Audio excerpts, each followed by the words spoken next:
Welcome, all you good investors. We've got a great episode for you today. Joining me is Michael Sambasivam, Senior Analyst at Investors for Paris Compliance. Michael, thanks so much for joining me today. Hi, Tim. Thanks for having me.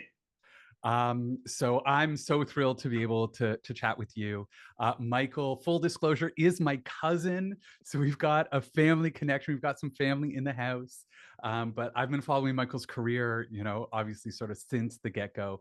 Michael is one of the sharpest minds when it comes to climate finance. I'm convinced that I'm going to be working for you one day. So, really, really happy to be able to kind of have you on the show so that we can kind of nerd out on some sustainable finance topics. But before we get into the nitty gritty, I do want to have people sort of understand where you're coming from a little bit. And honestly, I don't even know this. Like I remember getting a call from you when you were at school in Chicago doing your master's and saying, Tim, I want to work in climate finance. And, so, okay, great. And so I'd love to know, Michael, like what was sort of the spark? When did you become a climate finance nerd? Yeah, absolutely. I mean, I think a lot of it comes from a shared experience I've had. I think with a lot of people from my generation, by which the big problem that we've seen that has been our generation's problem to solve has been climate change. Ever since I was a little kid, I think we've all been acutely aware of the timeline that we have, the problem that we're facing, but it just feels like this overwhelming problem that we have to solve. So I always knew I wanted to be, involved somewhere in the public sphere, some sort of impact space. And originally I'd done a lot of, I'd done some political organization, but I thought, that wasn't necessarily my kind of pure play calling. So I ended up, after I graduated from my undergraduate in political science, I decided to do a master's of public policy and sort of see where can I make an impact in an environmental or climate space. Originally, I'd actually been looking into urban planning, sort of the intersection between urban planning and the environment, because I always found, transit policy to be fascinating. But I think as I started taking a couple of these finance courses, and it sort of came to me that at the end of the day, it's not exclusively a resource problem that we have. It's not we don't have the technology, we don't have the resources to address climate change and to put more sustainable systems in place. It's a financing issue.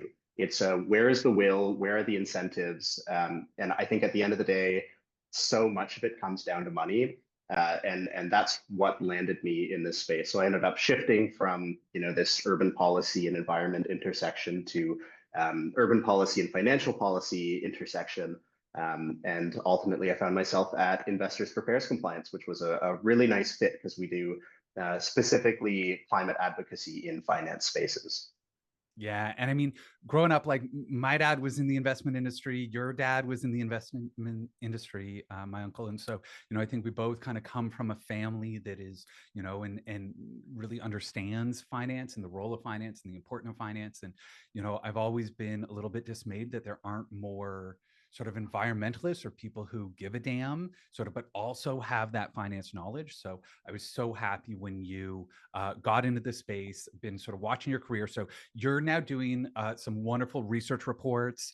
Always love talking to you. Sort of what are you working on? And then when the reports become public, seeing you out in the media talking about these things. Investors for Paris Compliance, I would say does a lot of work when it comes to research and engagement. So looking at some of the largest companies here in Canada and really looking at these specifically like banks and finance companies, and are they on track with Paris compliance is, I think, the kind of fundamental question. There are a few different strategies we're going to get into. But one question I had for you is that I remember during the most recent federal election, we had Mark Carney running for prime minister. You had done this research report on Brookfield. And my Yeah. understanding is that it's the Brookfield, the parent company, Brookfield Asset Management. So not specifically Brookfield Renewable Energy Partners, which is where Mark Carney kind of had more, I think was doing a little bit more work, but the parent company, Brookfield Asset Management. And that your research was everywhere, but including Rebel Media. Like Yeah. it was wild to Mhm. see your research kind of picked up, which for us is kind of like the other side.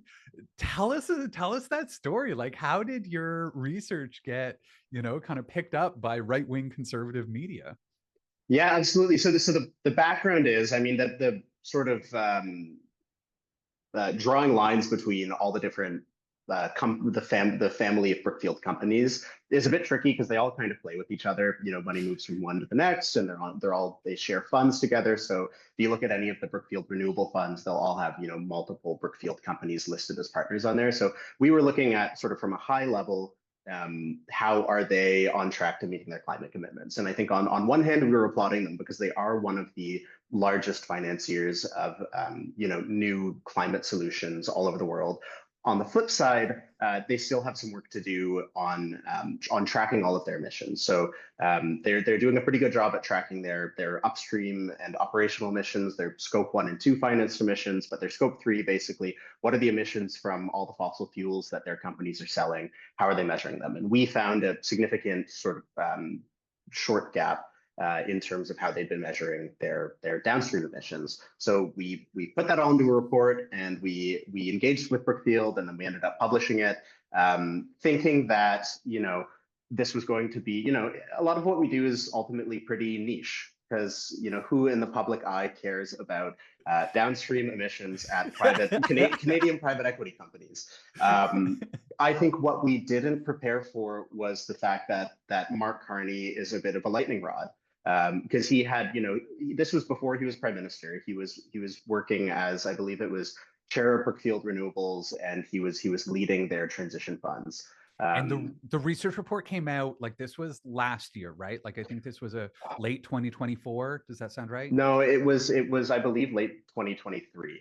Okay, so even Yeah, prior to that, yeah. but he'd been in the public eye for years because Governor Bank of Canada, Governor Bank of England, and at this point his name had already been circulating as, is this guy going to be prime minister someday?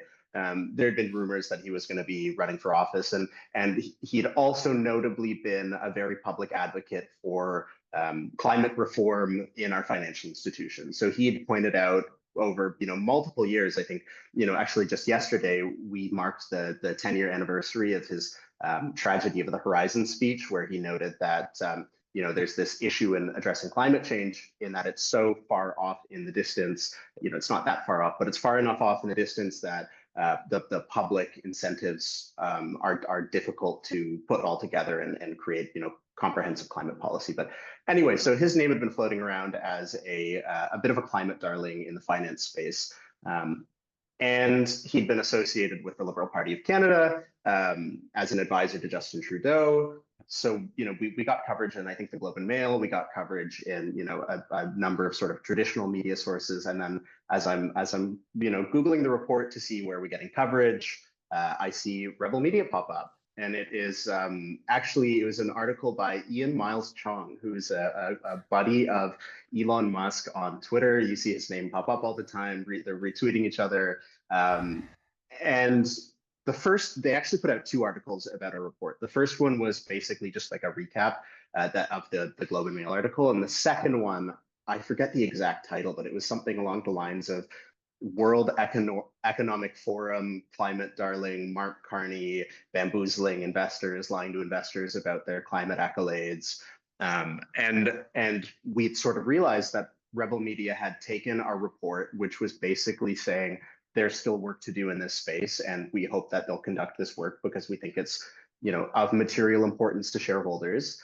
They'd taken that to mean, or at the very least, they'd taken that as an opportunity to say Mark Carney is an utter fraud who is, talking out of both sides of his mouth and lying to investors, and he can't be trusted, and all this climate stuff is fraudulent. And it was really interesting to see, and I think it's informed a lot of our work going forward, because you only control your product up until the moment of launch, and you can write whatever you want, and you can try to coordinate media around it. You can do interviews, you can set up articles, but as soon as it's in the public sphere, it can be taken and used however you want it to mean. So in the 2 years since that report has come out, it's also been read into Parliament, I believe, twice by Conservative members of Parliament as an attack on Mark Carney. I think both of these instances just sort of show that anything that we do, we need to be aware that there are material consequences, and we need to be careful with our words, because this climate fight is really important, and not all actors in the space have the best of intentions. You can read the words that we write, and if you read them earnestly, I think there's a fairly clear meaning to what we write, but they can be twisted to form narratives. Yeah, I mean, it's a fascinating thing. I think that, one thing I really struggle with is people on the environmental side letting perfect be the enemy of good, Yeah. right? And so saying, okay, Brookfield, it's not perfect. There's still more work to do. Mhm. And so we're going to push you to be better. Yeah. I think we have to be careful on the advocacy side, that sort of that doesn't get too negative, that we can still celebrate the good while Mhm. acknowledging that it's not perfect, that there's still a way to go. What I find is that the people operating in bad faith on the other side of the argument want to take this, well, okay, it's not perfect. Therefore, we want to dismiss the whole thing, or because it's not perfect, as an excuse to do nothing. Yeah. And I think we have to be really, really, really careful about not letting perfect be the enemy of good. And that really, with our advocacy work, understanding that, how do we celebrate the wins while also pushing in further in the right direction, and being careful not to alienate our allies, Yeah.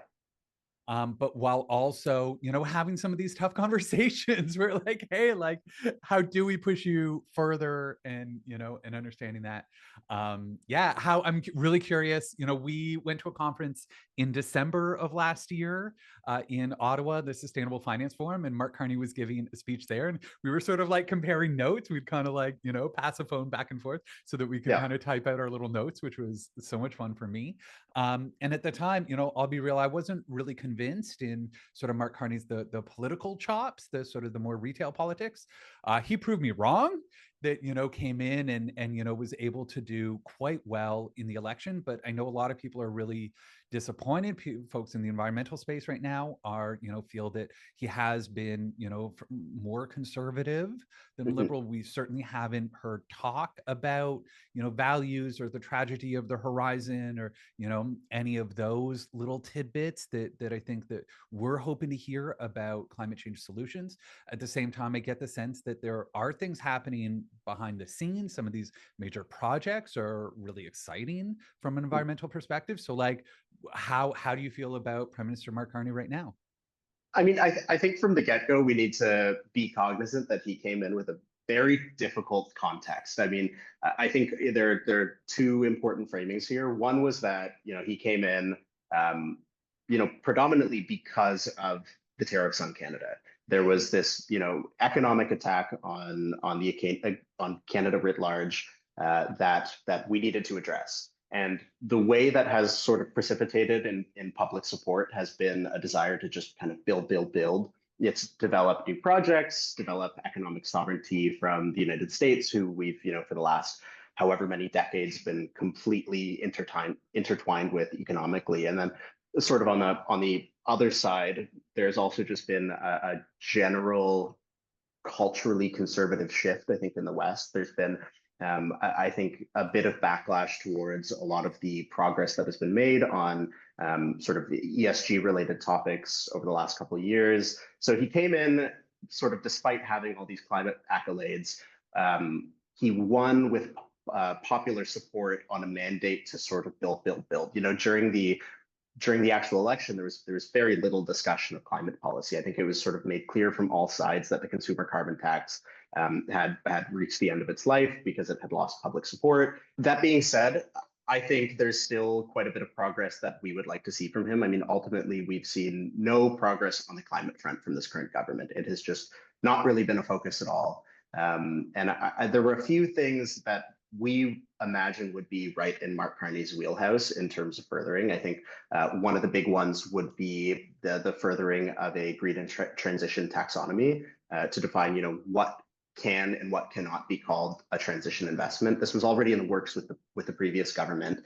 I don't believe it would require new legislation. It's purely regulatory. I think the involvement of ENGOs and not just private interests in the development of the transition taxonomy process and ensuring that everything in there is up to scuff and in alignment with, an earnest transition, sort of in alignment with what Canada has committed to, would be a big step towards ensuring that, Canadian institutions have actual access to transition investments. Another easy win would be giving OSFI a clear mandate to regulate climate risk among Canadian financial institutions. Canada is, massively invested in fossil fuels, and pretty much every single major financial institution in Canada is as well. And there are very few sort of clear mechanisms that incentives that financial institutions have to get off of it in the short term. A lot of them are saying, here's our sort of outlook for getting off of fossil fuels, but so many of the fossil fuel equities have really high dividends. So there's an active disincentive, despite the long-term outlook of these fossil fuels being not all that rosy in the short term, sort of on a quarter-to-quarter basis. We hear fund managers saying, we would love to get off fossil fuels, but we're going to get killed next quarter because we're losing our 10% dividend from these stocks. So I think we would love to see OSFI come up with clearer designations of climate risk, ensuring that investors have mechanisms to press on their holdings, ensuring that the incentives are clearly aligned. I think it's this issue of taking this long-term issue and this long-term risk that is posed across the Canadian economy and making sure that it can be acted upon in the short term. I think on the Major Projects Office, it's been a bit of a, one step forward, one step back. I think as a general principle, something like this could help further a transitioning economy. And we've seen a couple exciting projects, some of these critical mineral developments, I think if done ethically and with clear, free, prior, and informed consent, could be really, really productive in ensuring that Canada can supply the resources needed for a transitioning economy. That being said, it feels like there was a trade that was made. We're going to do one good thing and we're going to do one bad thing, because I think the proposal or the prioritization of LNG Canada Phase 2, I think right now doesn't make a lot of sense. Again, it's another political incentive problem. LNG is really popular right now, and I think the Canadian public has gotten a lot of advertising sort of directed immediately at them, telling them that developing fossil fuels is how Canada is going to become wealthy. And what I would hope to see from a bold Carney government going forward would be painting a story, giving a clear narrative as to how Canada can move forward, develop economically, and make sure that we are doing so sustainably. Because I think Mark Carney himself has very clearly communicated that he's cognizant of the risks of being overexposed to fossil fuels in a transitioning economy. We'd like to see that translated into policy, which I think up until this point we haven't really seen, and we've seen even clear backlash from within the Liberal caucus. There's been the formation of an environmental caucus, which hopefully they're able to make some internal progress. Yeah, it's such an interesting thing right now. Just to let's talk more about LNG in a minute, liquefied natural gas. But I just want to come back because you did talk a little bit about OSFI. I want to break that down. I believe it's the Office for the Superintendent of Financial Institutions. So this is kind of regulatory body. And, we talked about a taxonomy, which is something I mentioned in my last sort of lecture on green growth, that this is sort of a slate of definitions for what constitutes like a green or a sustainable investment. These really are layups for a government. They're procedural things. These aren't laws. It really is sort of like getting the systems in place to be able to even talk about these things accurately. And so these really did feel like layups. And, it is sad to me that we're now, I think about 6 months in, and, not a peep from them, really nothing on these more procedural, what I would consider to be easier wins. Let's talk about major projects for a minute, because there are some big green projects, I think, on the table, which are really exciting. And before we get into that, because I do want to talk about that, but one of them that did get announced was LNG, liquid natural gas. Yeah. To your point, there's been a huge talk about this, more pipelines, more terminals, really trying to become a major exporter. And I mean, there is a suggestion, certainly in Europe, that natural gas is considered a quote unquote transition fuel. Mm-hmm. It is considered part of the sustainable finance taxonomy, such that sustainable investors who are investing in sustainable funds, natural gas can now be a part of that. I know you're not a big fan of having LNG in these sustainable finance taxonomies. Why not? Well, so I just want to clarify. I think in the European taxonomy, gas can be included as a transition investment in very specific circumstances. So it has to be the emissions from gas have to be abated to to a point that hasn't really been seen at scale yet. So well, technically, gas can be included as a transition or a sustainable investment under the European taxonomy. No gas that's really produced today can achieve that label. We as an organization are opposed to LNG getting this transition label because I think all of the supposed climate benefits that have been attributed in public marketing to LNG over the last few years just kind of are not evidenced. I think there are two core pieces to this. One of this is the sort of pure emissions aspect, and the other is the viability as a higher emitting fuel replacement. So I'll start sort of from the get-go, from the actual emissions of LNG. And what we've seen so far is that there's massive uncertainty.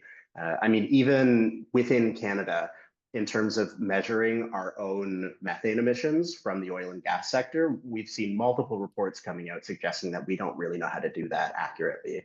And let's break this down. I want to talk about methane for a moment because I don't think most people kind of understand this. That in the when we are drilling and fracking for natural gas in the extraction process, we don't get 100% of that gas. We're not able to capture everything.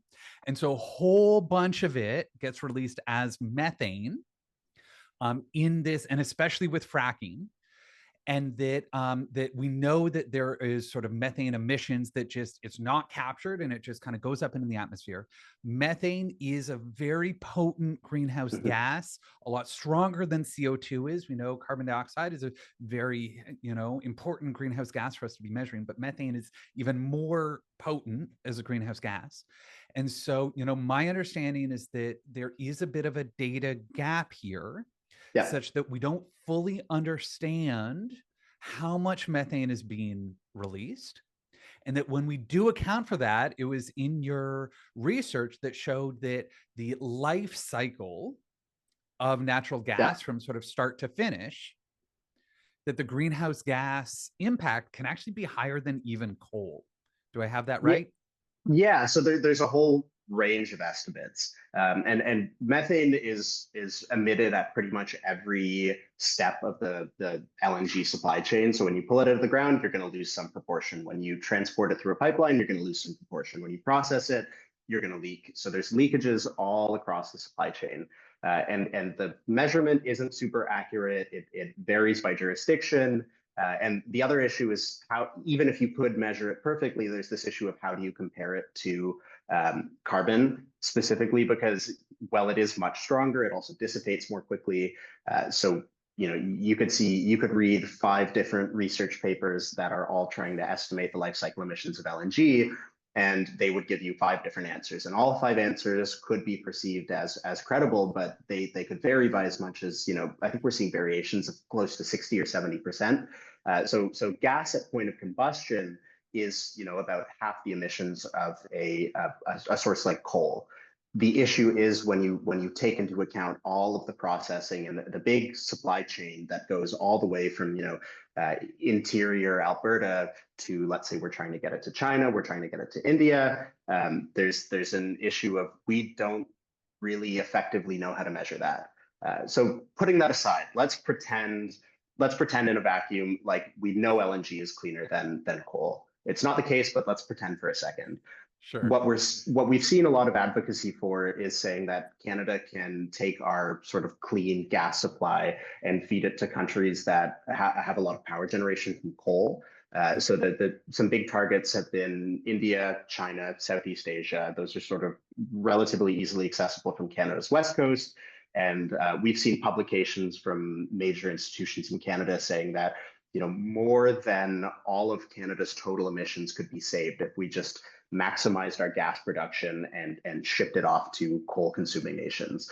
The challenge there, well, actually, there's a couple challenges, but some of the big ones are getting gas to Asia is incredibly expensive, and domestic coal consumption is quite cheap. So there's this question of if I'm a coal consuming nation, why would I say pick Canadian gas if I can, get renewables and battery capacity at increasingly affordable costs or increasingly competitive costs for even less emissions. And then Canadian gas also has this issue of not being able to specifically really target markets unless if you're building a new liquefaction plant, which is where the gas gets turned into a liquid and shipped off, unless it's entirely signed into contracts to be sold to these coal emitting nations, it ends up just being sort of more gas added to the global supply. So some of it might go to coal consuming nations, some of it might go just to new general power supply. And then it also just sort of adds gas to the energy mix and competes directly with climate solutions like renewables. So it ultimately does delay the deployment of actual clean energy sources. All right. So then let's talk about the fun stuff. Yeah. Okay. Because, LNG, I think, certainly some environmental concerns, certainly some economic concerns. A lot of that, what I'm hearing is like, we don't know what the price of natural gas is going to be in 5 or 10 years. We don't know apparently what the life cycle, methane release is, for this. So to me, it's like, big part of my thesis right now is this notion of building a parallel economy. Let's let the fossil fuel industry do whatever the hell they want to do. They want to burn money on that. They're going to, I think it's going to be a hard thing for us to stop that. But what we can do is build out the alternatives, is build sort of this parallel track, is focus on green growth, because there are some really freaking cool projects, slated for Canada. I think one of the biggest wind farms in the world out in Nova Scotia, another huge wind farm in Quebec, the notion of hydro capacity in Labrador that's being untapped. My dream would be high-speed rail. My goodness, like that's just, I would love to be able to, take a high-speed train to Montreal or take a high-speed train to Winnipeg. That would just make traveling those cities so much easier for me. But there are still some financial barriers, when it comes to these large transition investments, these big green projects. So, help me understand, what are the barriers to financing these projects, and what can we do to get more money flowing there? Some of the larger barriers is that there have been issues that we've heard from a lot of the institutions that we've spoken to, is that there's sort of a lack of access to financing, or specifically to accessing transition investments. There's a lack of large institutional scale investment bodies that offer transition or climate solution oriented funds. And we've seen a couple of them. Actually, one of the big ones that we've seen is from Brookfield with their transition funds, although we flagged last year that they need to clear up their definitions a little bit, and a Canadian taxonomy would help with that. But I think more broadly, there is this perception of risk in renewable energy. A lot of folks who are senior investment executives at a lot of Canadian financial institutions are a little bit old school in their thinking. They view, they see the oil and gas sector, which has been relatively strong for decades, as a surefire investment. I think there still is a bit of a perception of a lot of new renewables projects as being a little bit wishy-washy, a little bit philanthropic.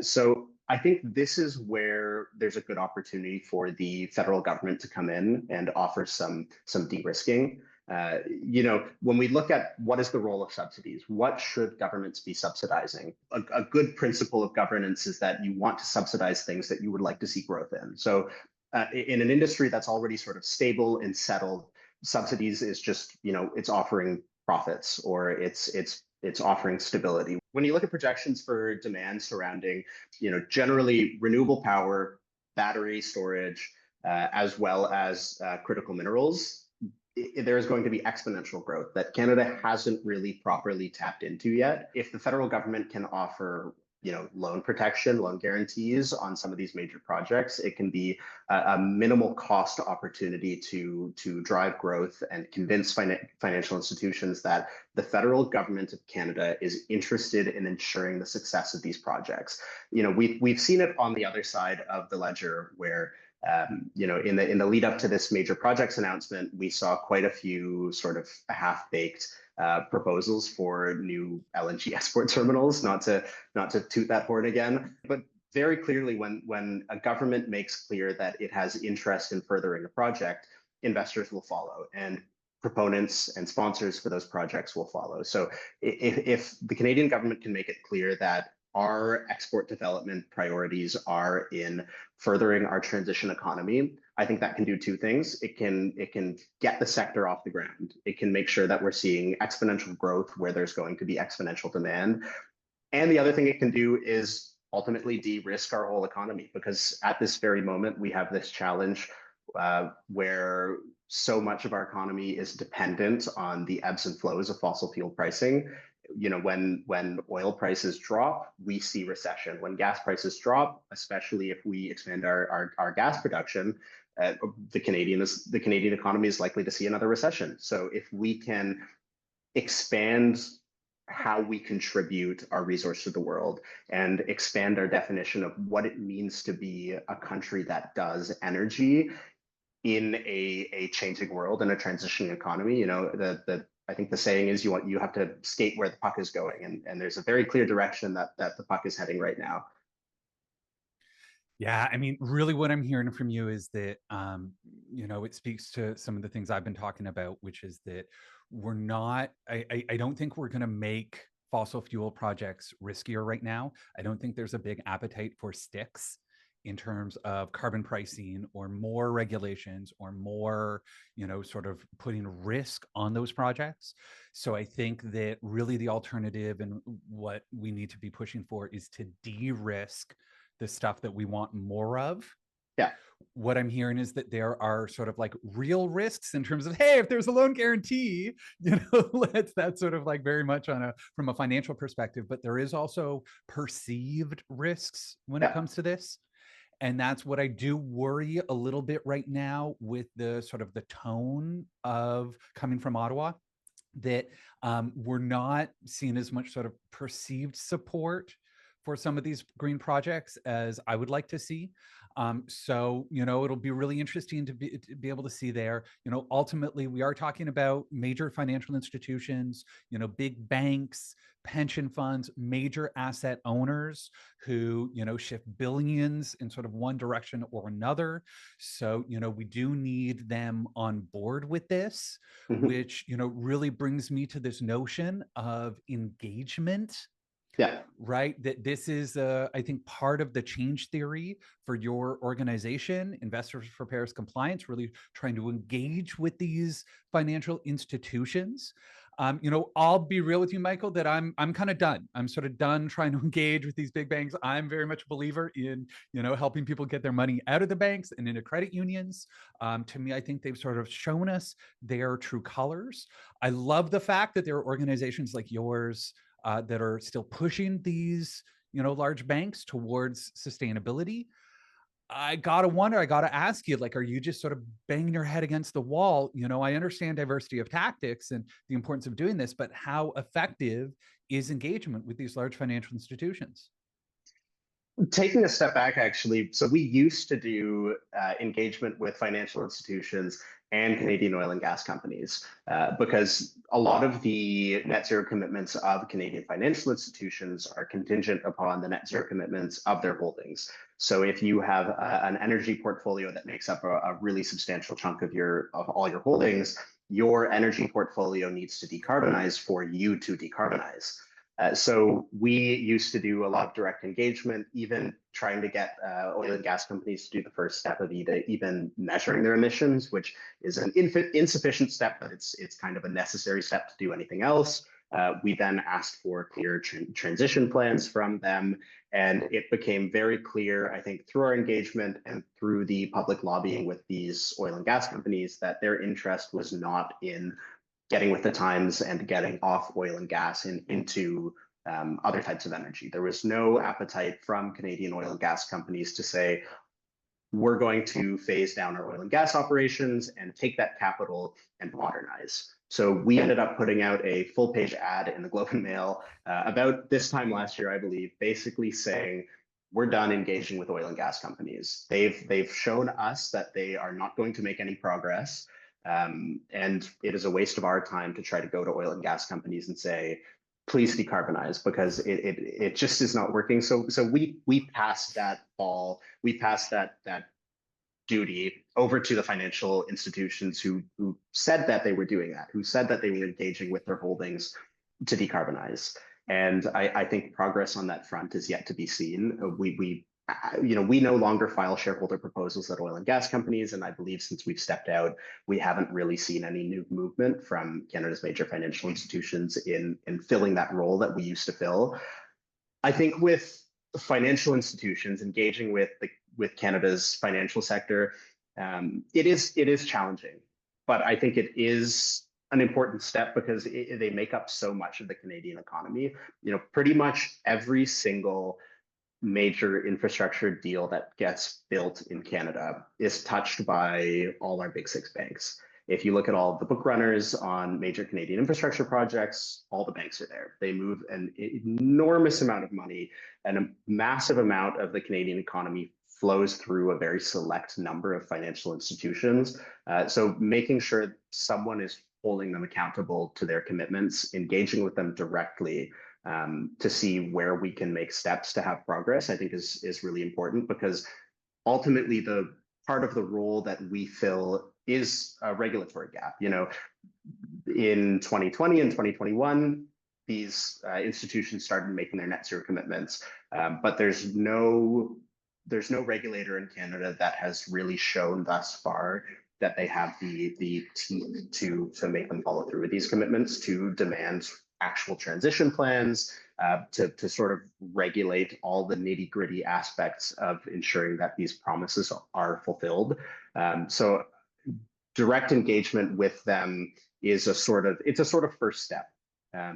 You can only make so much progress. We're not going to go to any of these banks tomorrow and say, we'd like you to get off oil and gas really, really quickly. They're not going to say yes. We need to, pick around the edges, say what are the easy wins and where are our interests aligned as well. I think a lot of the research that we do aims at offering an educational stance. It aims at highlighting opportunities, pointing out best practices of other financial institutions that have taken really meaningful steps, like having big transition finance targets or renewable investing targets, and that have seen success from those. I think highlighting those as well as publicizing those efforts does achieve something in pushing them a little bit further. I think we have taken a bit of a stance this year as an organization of taking the next step of engagement a little bit. So we filed we filed a complaint at the Alberta Securities Commission against Enbridge and Cenovus last month, basically flagging a lot of their climate commitments as not being in actual alignment with their operations, which we still view that as, it's part of the engagement process, because we talk with companies before we do things. But ultimately, when engagement fails, you then have to escalate your engagement a little bit. Yeah, and for me, I like that approach. Like, to me, it's like calling groups out, and I love the research. Again, I believe in diversity of tactics, so I love that you are there and doing this work. I don't want it to sound off as like too negative on my side. I do think it is super important, and especially like more the calling out, like, with filing motions against Enbridge and Cenovus. We now have these sort of rules around greenwashing that I think do need to be enforced. I'm seeing there's an interesting financial firm, Purpose Investments, that's now has gotten into trouble with some of their ETFs Oh around yeah, some of their yeah. ESG stuff. So, okay, great. Like let's prevent greenwashing. If someone's going to say something publicly, let's make sure that they are living up to it. At the same time, I love the report card that you do on the banks. Hmm. I kind of use it as a valuable research tool to see sort of like who's like the least worst bank is kind of how I use your research. That, with the report card, there's like, green, yellow, red, some color Yeah, coding. There's still way too much red on the report card, but to me, it's like, okay, what banks are leading in certain areas. I find that information helpful. And I do think the banks like to compete against each other on yeah. these topics. So the more we can sort of, bit of a follow the leader, but none of them really seem to be leading, Michael. Like none of them really care. And we've had little glimpses where it feels like one of them might, okay, kind of like take the reins on this and actually go hard. And then it's just been so disappointing to see them sort of walk back over the last little bit and shifting political climates. And Hmm. I don't know how much of it has to do with, expansion into the US and then, worried about their charters and the different sort of ramifications of the political climate there. But, it's just been so disappointing to me. So that's why, I really am leaning into this notion of green growth and into this notion of sort of building this parallel economy that sort of like community bonds and cooperatives and building sort of that parallel track. My thesis right now is very much that there is no appetite for obstructionism right now, or for sticks around climate policy. That it really that green growth is kind of the only politically palatable path forward in terms of climate solutions. Like, what do you think of my thesis? Like, be real with me. Am I on the right track here? Or, is it, do you think it's worthwhile to keep trying to sort of like, bend the trajectory of the existing institutions? I'm of two minds about that because I think there is a lot of merit in ignoring the sort of negative players in the system and in the lack of clear incentives to get off of fossil fuels and just move ahead with expanding the green economy. And I think one of the big sort of winning pieces of that is that if we can incentivize new green growth, if we can push forward with renewables, if we can scale the affordability of storage, that will ultimately sort of do the same thing. If we can make renewables really super easy plug and play for power expansion, what that does is it drives down the global price of energy more broadly, and it shifts where demand is going. If we can go to countries that are likely to see a lot of growth in energy demand over the next few years, and we can set them up with new renewable power that sort of reduces this demand side. So it is a little bit of a roundabout way of pushing down fossil fuel demand, because I think from my perspective, ultimately the challenge is yes, we need to grow the green economy, but also we do just need to get our emissions down. From a societal perspective, there is this challenge of if we don't get our emissions down, there are going to be catastrophic consequences. And we're already seeing some of these catastrophic consequences. We're seeing elevated flooding, we're seeing elevated wildfire seasons, we're seeing more and more catastrophic natural disasters year over year over year, once in 100-year storms every single year. So I think there is this challenge of can pure growth in the green economy drive down those emissions? And I think to some degree, the answer is yes. I think it takes a big chunk out of the pie. If we can see this growth in energy demand projected over the next 20 years and say, okay, we're going to try to eat as much of this growth as we can with green development. That being said, I do still think there needs to be a clear mandate for Canada as a country to drive down our emissions, to make a clear pathway for how we are going to get off of fossil fuels. And I'm cognizant that there's not much of a political appetite for that right now. But You mentioned there's not an appetite for sticks right now, and the federal government is not going to add risk to fossil fuel projects. I think where the problem lies is that the Canadian government and Canada as a country only has so much say in how the rest of the world is going. We can, plug our ears, and I think an apt metaphor is rearranging chairs on the deck of the Titanic, because ultimately demand is going one way, and we need to ensure from both a climate perspective, but as well as from an economic perspective, that we are prepared for the future. So I think green growth can achieve a big chunk of that, and I think what green growth does is it can satiate that demand for new development, for new economic growth, for sovereignty from economic sovereignty from the United States. I I still think that we do need to develop a clear pathway for how that interacts with our actual positive emissions. I no question, like obviously I agree with you. Like I want those things. I guess the language I'm using right now is like I want to be pushing on doors that are open. Mhm. Yeah, And that I think I've yeah. spent too much time kind of banging my head and pushing against doors that are just shut to me. Mhm. And so what are the doors that are open? And that's where I'm going to be spending my energy. But I absolutely agree in diversity of tactics. So I never want to sort of like temper anyone else. If other people are going to have other tactics, like we need all these different things. But that's where I'm choosing to put my own energy and advocacy work. But I do want to end up like Michael. You know so much about climate risk and opportunity and sort of the direction of the economy. So I want to start a bit of a new segment here at the end of interviews where I ask people bluntly, knowing what you know, how do you invest your own money?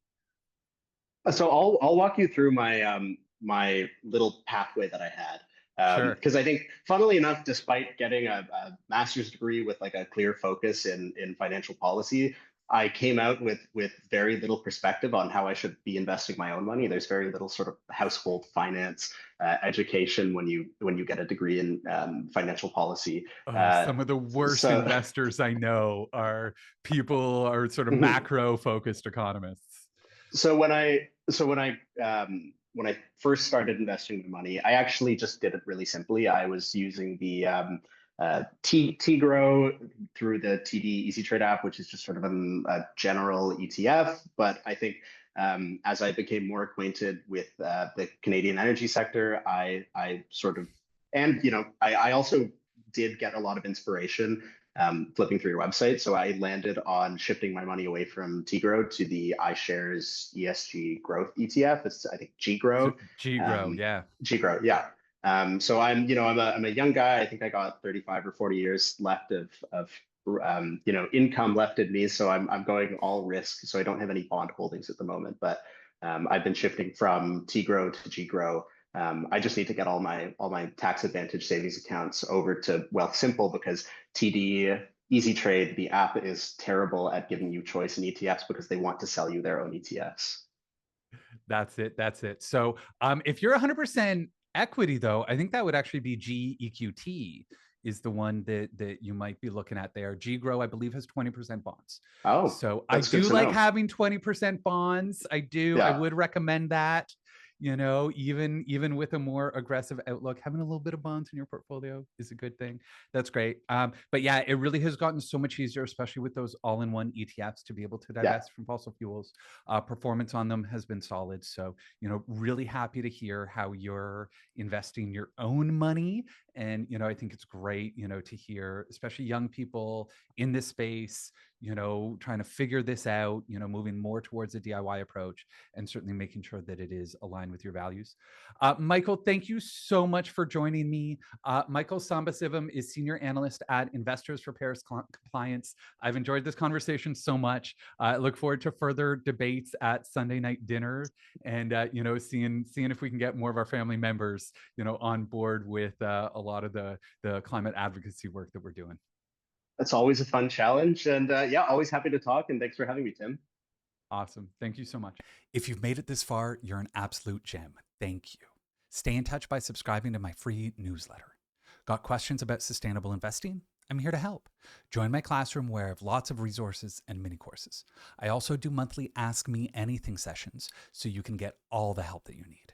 Links are in the show description. Cheers.